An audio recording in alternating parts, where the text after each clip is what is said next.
Hello, valued audience. Welcome to Elevate Your Business, where we delve into the core of business success and discuss the tactics that pave the way to victory. I'm your host, Ed Jarecki, and it's a pleasure to have you join us. Our show is dedicated to enlightening and equipping business owners, professionals, and aspiring entrepreneurs like you with essential knowledge and advice from experts who have achieved success in their life and business. Today's guest is no exception. So make yourself comfortable, unwind, and let's extend a hearty greeting to our esteemed guest today, Nick Mastrovito. Nick is a retired U.S. Army colonel and veteran, and today is a recruitment specialist with a focus on filling executive and engineering positions, as well as roles in IT and defense. He excels in identifying hard-to-find talent through unique proprietary search techniques. Nick emphasizes the importance of kindness in the industry and prioritizing finding passive candidates who aren't actively seeking jobs through conventional channels. His nationwide recruitment efforts support companies in overcoming the limitations of traditional hiring methods. As Nick joins us on the show, he'll shed light on what success means to him personally and how his definition has evolved over time, as well as one or two of his top challenges and the associated lessons learned. And finally, for today, we'll explore how Nick has leveraged innovation in his business to work through challenges and achieve his goals. So join me in welcoming Nick Mastrovito as we embark on another incredible episode of Elevate Your Business. And without further ado, welcome to the show, Nick. How are you doing today? I'm doing wonderful. Thank you, Ed. Appreciate it. Thank you for the wonderful introduction as well. You have an amazing story, and I'm anxious for you to share it with our audience.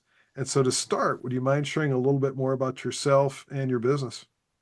Absolutely. I am not the typical business owner. I've done a lot of different things in my life, some of them very successful and some not too successful. In fact, I've never shared this with you, Ed, but I did have some failed businesses as well. But failure it just is just another opportunity for success. And so that's one thing that I have enjoyed. I don't consider myself a success. When I think of success in traditional terms, I think of the Bill Gates.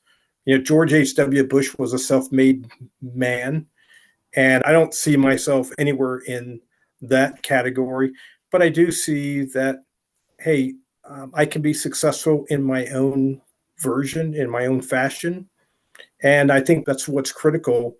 We're not all going to be Bill Gates. We're not all going to be self-made millionaires and billionaires, but we can all be successful in anything that we do if we put our mind to it, and if we have the resilience to continue on even when there's failure. And really, that's the difference between success and failure. Is someone that's willing to get back up and try again will eventually succeed. The person that quits can't possibly succeed. Agreed wholeheartedly. And so you've already started to get to our first question on how you define success. Anything to add to what you just shared? Yes, I think that my definition of success has evolved over time. Probably, anyone that gets to 60 probably has a different definition through different phases in their life. And I think that the important thing there is, the critical thing there is, if you want to succeed, you got to keep trying. We all have heard the story of Michael Jordan, who shot 42,000 times and missed 70%. But the fact that he stuck with it and became one of the premier basketball players of all time just shows that, hey, if you keep plugging away, I'm not going to say that practice makes perfect. Perfect practice makes perfect. But if you keep plugging away, eventually that could lead to something. That could lead to success. Yeah, So that's yeah. I used to follow the Bulls, Michael Jordan and Scottie Pippen, all of them as well. But Michael Jordan in particular, I think his coaches shared something similar, that he was a player with an incredible foundation, incredible raw talent. But what took him to the top was that constant practice. And he was practicing when the rest of the court was empty. yes, absolutely. And so when you look back at your definition of success in your youth, how has that evolved? Well, I think in my youth, my success was defined as reaching some objective that you can reach. And as I went through time, I remember I always wanted to be in the Army. My father was in the Army. All I knew was the Army. We moved all over the world. My dad retired, I want to say 3 or 4 days before I started at West Point. And so I knew nothing about civilian life. I mean, yes, I had some friends when I lived in Oklahoma that were civilians, but most of my time I lived on military installations. And so everyone that I knew was a military brat, a kid of a serviceman or servicewoman. And so early on, I always wanted to go to West Point. I always thought, okay, if I'm going to be in the Army, I'm going to go to the premier military institute. And that was a little arrogant because there are many paths to becoming an officer in the Army. But I just thought, okay, I want to do this. I'm going to do this. And I was fortunate to be able to go to West Point and to graduate from West Point and to be commissioned in the Army. And then I graduated. I always thought, okay, I'm going to be a career military person. There's nothing going to stop me. And 12 years down the line, I decided to leave active duty. And I remember my father was a no quitter. We don't have quitters in our house. If you're going to start something, you're going to see it through the end. And so when I resigned, my dad said, "Well, why are you quitting? You know the rule." And I did anyway. And it wasn't a bad thing. I think that as I look back, that was where I needed to be at that particular time. But I did feel a little bit lost when I left the military. And so I had to redefine success again. And this time it was a little different. This time it was, how do I reach financial independence as quickly as I can? Now, I wasn't trying to figure out how to retire. I was trying to figure out, how do I get to a point where if I want to retire, can I retire? Yeah. And I decided that I needed to achieve that by age 45. And I did, to some extent. I invested a tremendous amount. I had a great financial advisor. He was a retired Army lieutenant colonel. And he said, if you do this, this, and that, then you can be successful. And so around age 45, I was at the point where I said, if I don't want to work, I really don't have to work, although I'm not sure what I would do if I didn't work. But along the way, what I also found, and you might find this funny, me being a military person and always having a boss, I found that it was hard for me to work for somebody else. I started my own financial planning business. Later on, my wife and I started a faith-based nonprofit. And to be perfectly honest, my financial planning business was very successful until I started the nonprofit. And I never intended to be a full-time employee of the nonprofit, a non-paid full-time employee, but that took away from my financial planning business. And I eventually lost interest in my financial planning business. And so, again, I was at a point where I was financially independent, yet now my financial planning business is struggling. My nonprofit is struggling. We put every penny we had into that nonprofit. And so I had to go work for the man again. And I did for several years. And once again, I discovered I'm not very good at working for the man, even though I spent a long, long time in the military and I always had a boss. I just could not figure out, I couldn't deal with, if you just do this one thing, we could be this much more successful. And I could never convince that decision maker to do that one more thing. And so then I decided, okay, I'm going to go back into business for myself and I'm going to figure it out. And if I fail, it's on me. If I succeed, it's also on me. I'm both the CEO and the janitor. And and I've loved it. I've worked now for the last 7 years for myself. Hadn't always been phenomenal, hasn't always been spectacular. 2020 was absolutely horrible for recruiters. I'm a recruiter, I'm an outside recruiter. And, quite frankly, people weren't recruiting a whole lot of people, and they certainly weren't giving a whole lot of jobs to independent recruiters. But I made it through. I survived. And, now I still have rough patches, but the beauty is I can do what I want when I want to do it. My success is all based on how hard I work or how little I work. And I wouldn't do anything else. I completely understand. There was a lot of that you said that resonated with me, going in and out of working for large organizations, starting my own businesses, getting caught in the Great Recession with 3 real estate businesses. And boy, was that a challenge coming out of it. But we learn, we grow, and we keep moving forward because if I'm not mistaken, it was Teddy Roosevelt. It's not the critic that counts, it's the man in the arena with the blood, the sweat, the tears, and getting up over and over again. And I keep that in my mind. I've got a plaque that one of my teams actually gave me outside of my office, still hanging onto the wall to this day, and they gave it to me back in the early 90s. So when I was getting into this business, I looked at that and said, you know what? This is keep pressing forward. We're going to do it one more time. And hopefully no great recession comes in and tries to wipe out all my businesses at the same time. And oh, by the way, I had a sports bar restaurant through COVID, but it is part of that journey. And so you've already started to allude to it. There's a lot of challenges. Are there one or two that stand out and those lessons learned that we can pass on to our viewers? Yeah, I think probably my greatest challenge with starting my own businesses were most of the time I didn't know what I was doing. I had no idea. I knew I wasn't going to pay somebody to walk me through this. And so it required a steep learning curve.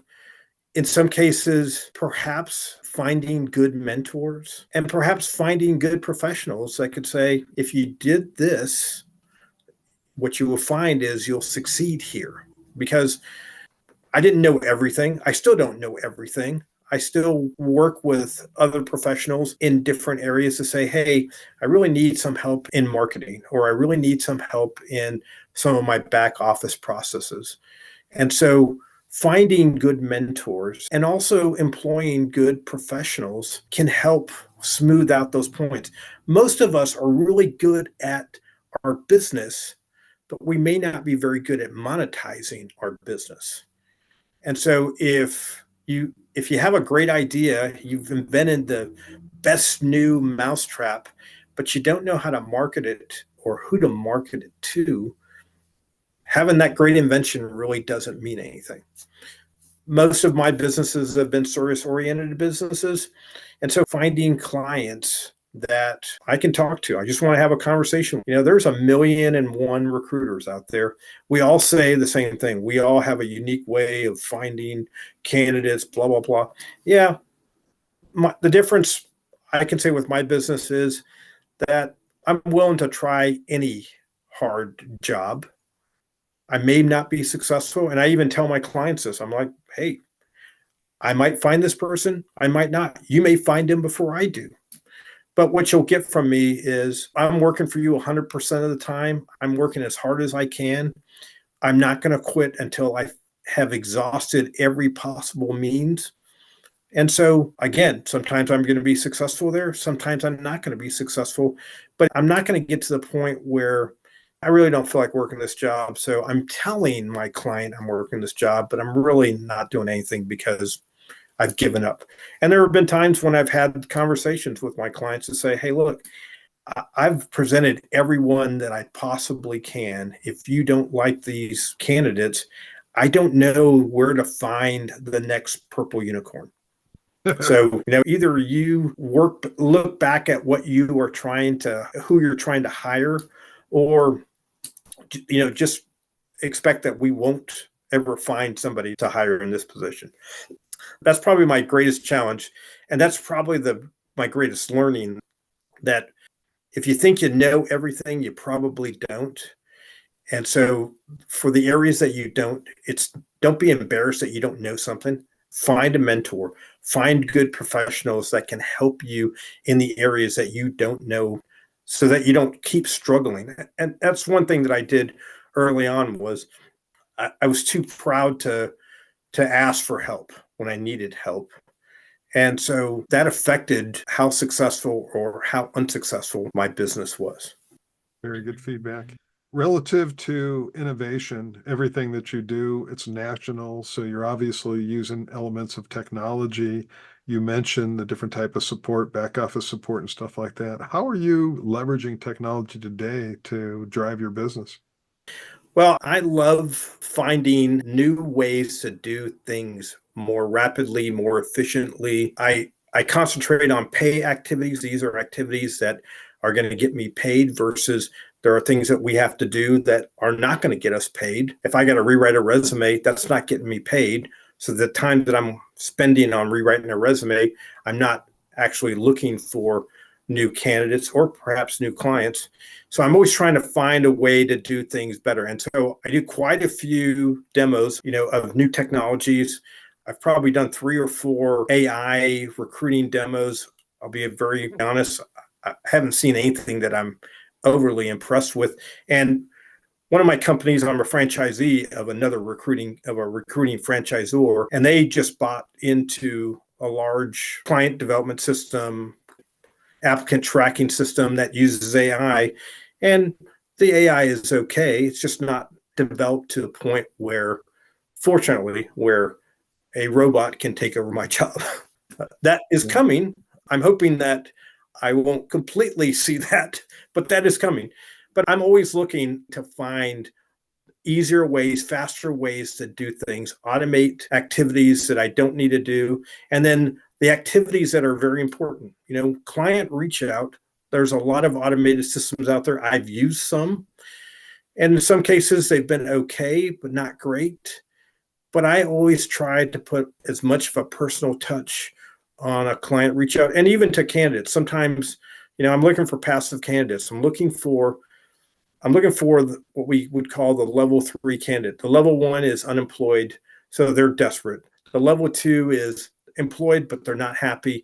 Level 3 is someone that, they've got an eye out for what else is in the market, but they're not really looking. Level 4 is someone that no matter what you offer, they're not leaving their current position. So I'm always looking for that level 3 person who is, they're happy, they're okay, but they're open to listening to other opportunities. And so if you don't have a personal outreach there, I still get people contacting me about project management jobs or engineering roles or manufacturing manager roles. But a lot of the reach out is so impersonal that I can tell that they're reaching out to 500 people. So they really don't care about me. They have my name on a list and they're like, hey, let's see if Nick is interested, and whoever bites we'll talk to. That's not the way I run my business. I'm very particular about who I'm contacting. Now, do I always get it right? No, but that's why I want to talk to somebody, because how do I know everything about you just from a LinkedIn profile or perhaps an old resume that I found somewhere? I want to know, hey, do you actually meet these qualifications? Are you actually interested in a change? And if you're not, then let's just have a great conversation and we'll move on. And who knows, someday you might be looking, or I may have another role and you might be ready. That's what's important right there, in my opinion. It's going to be really interesting to see how the world evolves with AI taking off the way it does. And it's generally a pendulum swing, right? So even with COVID and the work from home transition, it swung way over. People, that are working for these companies feel really good about it. So they press it, they push it. And of course, COVID is over and management starts to take control again, and they're pushing that pendulum back and they're moving over here to where there's some discomfort and some resentment. Where's that middle ground? And when you talk about recruiting, I think about that same thing. My wife's job is very similar. We expect in the next 5 years, 90% of her job, if not 100% of it, to be fully automated. But what she also does is, like you, provide a lot of that interim service, and where she gets the largest amount. She's an incredible human being that has just an outstanding customer service focus, and she really cares about them.